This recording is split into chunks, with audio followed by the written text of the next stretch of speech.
Well, for the first time in many weeks, Dalton trustees and Mayor Tiffany Henyard held a public meeting together, but not at Village Hall. And Micah, tonight was a special board meeting because business has not gotten done at two previous meetings. So that's some progress there. But this meeting was not without its fair share of tension. The drama surrounding Dalton, Illinois, Mayor Tiffany Henyard continues to escalate.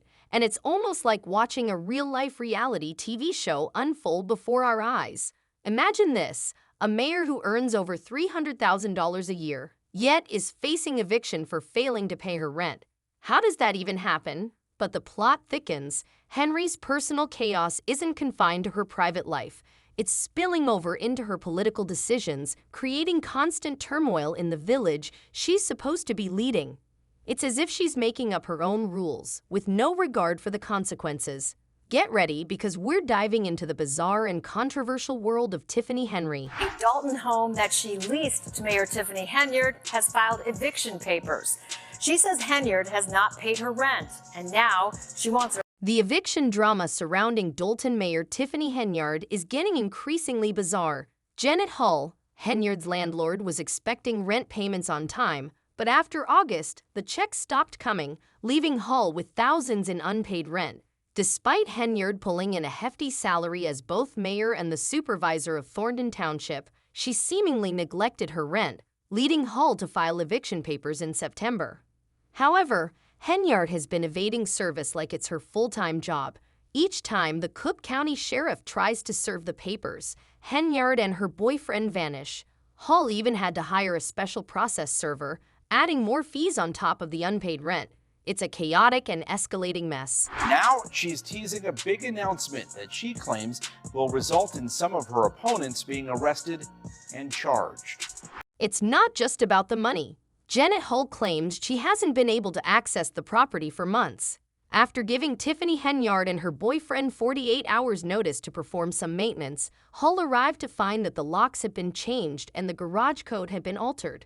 Can you believe it? It's as if they've turned the house into their own personal fortress, locking out the actual owner. Hull, understandably frustrated, says she once considered Henyard a friend and even did campaign work for her. Now, all Hull wants is for them to leave her house. Henyard's landlord showed up here to see her tenant in person after she says Henyard has been dodging both her and rent payments for months. Let's pause for a moment and ask, how does someone in a position of power, making more money than most people in her town, end up in a situation like this? It's not like we're talking about an outrageous rent amount. Janet Hull said the rent was raised by just $200 over the summer, bringing it to $2,400 a month. For someone making over $300,000 a year, that should be pocket change. Yet, Henyard's boyfriend allegedly claimed they couldn't afford it. Couldn't afford it? Really? Reactions to this situation have been pouring in, and people are not holding back. One commenter asked, "How many more months does this continue? Does no one face consequences anymore?" It's a fair question. Henyard seems to be getting away with everything without any real accountability, and it's frustrating to watch. Another person pointed out, why doesn't she own a house? She owns a rental property that's condemned, gets overpaid by Section 8 because the tenant was staying in a hotel while Tiffany still collected the rent and then rents a house herself. There's not one decision she makes that sound. Ouch. But honestly, where's the lie? South suburban politician Tiffany Henyard appears to have lost control of both governments. This whole rent fiasco is just one piece of the bigger puzzle of Tiffany Henyard's questionable behavior. It's almost as if her personal life is a mirror of her political life. Both seem to be spiraling out of control. Speaking of her political life, let's dive into the police chief drama. If you thought the rent situation was messy, just wait until you hear this. Henyard has been trying to appoint a new police chief for Dalton after her previous pick, Chief Lewis Lacey, was ousted following a vote of no confidence from the officers.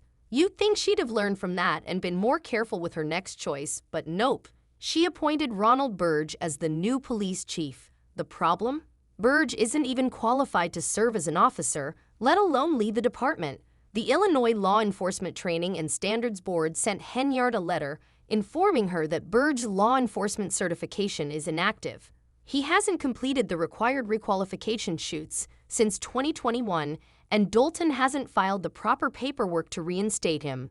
In other words, he legally can't carry a firearm or exercise any law enforcement authority right now. But Henyard went ahead and appointed him anyway, clearly thinking the rules don't apply to her.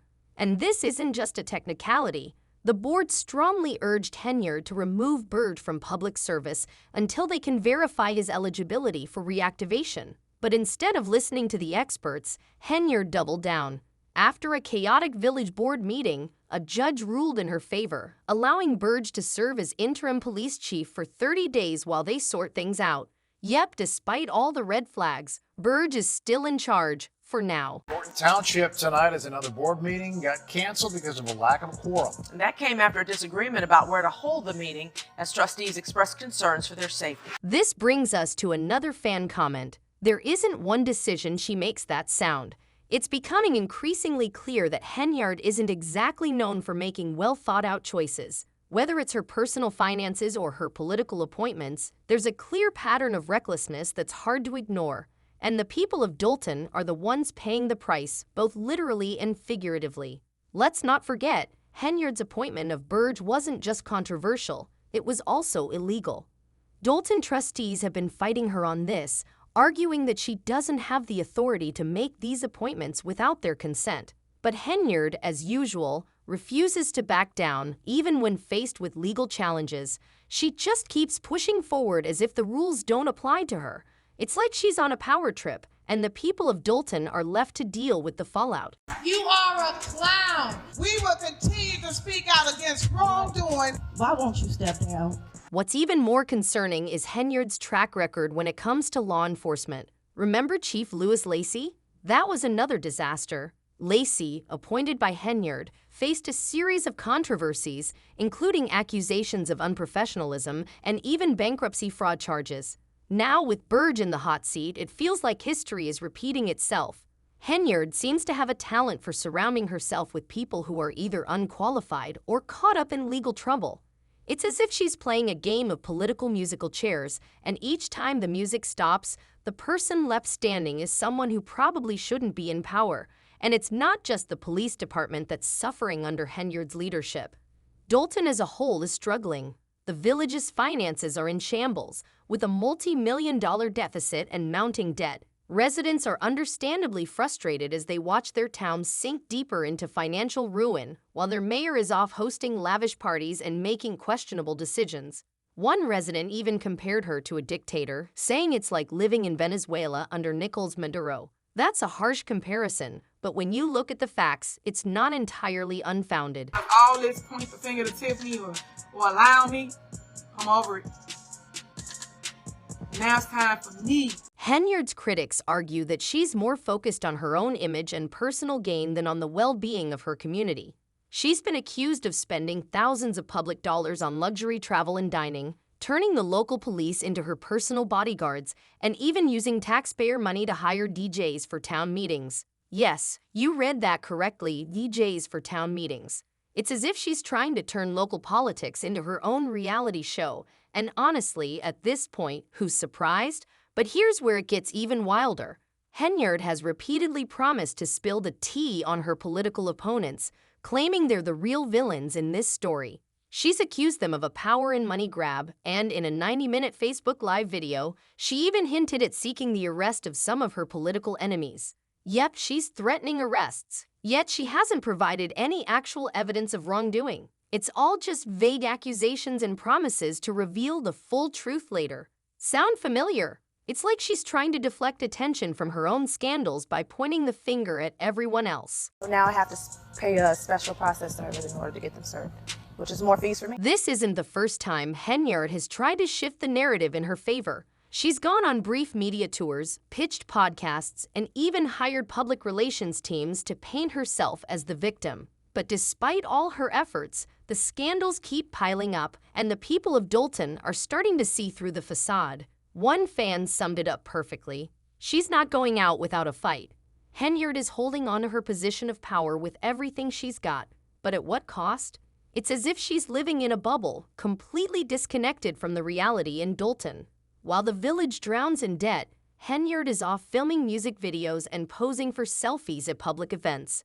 At a Valentine's Day dinner earlier this year, she was seen surrounded by an entourage of police officers, including the deputy police chief, who seemed more like her personal bodyguards than public servants. And let's not forget the Love on the Ice event, where Henyard had police officers stationed to block reporters from entering. It's as if she's created her own little world, where she's the star of the show and everyone else is just a supporting character. So where does all of this leave us? Henyard's time in office has been marked by scandal after scandal, and her behavior has raised serious questions about her ability to lead. From unpaid rent to illegal appointments, from extravagant spending to political power plays, Henyard's actions seem driven more by personal gain than by a genuine desire to serve the people of Dalton. Yet she remains in power with no real consequences in sight. How much longer can this continue? Stay tuned, because something tells us there are still plenty of twists and turns ahead before this saga comes to an end.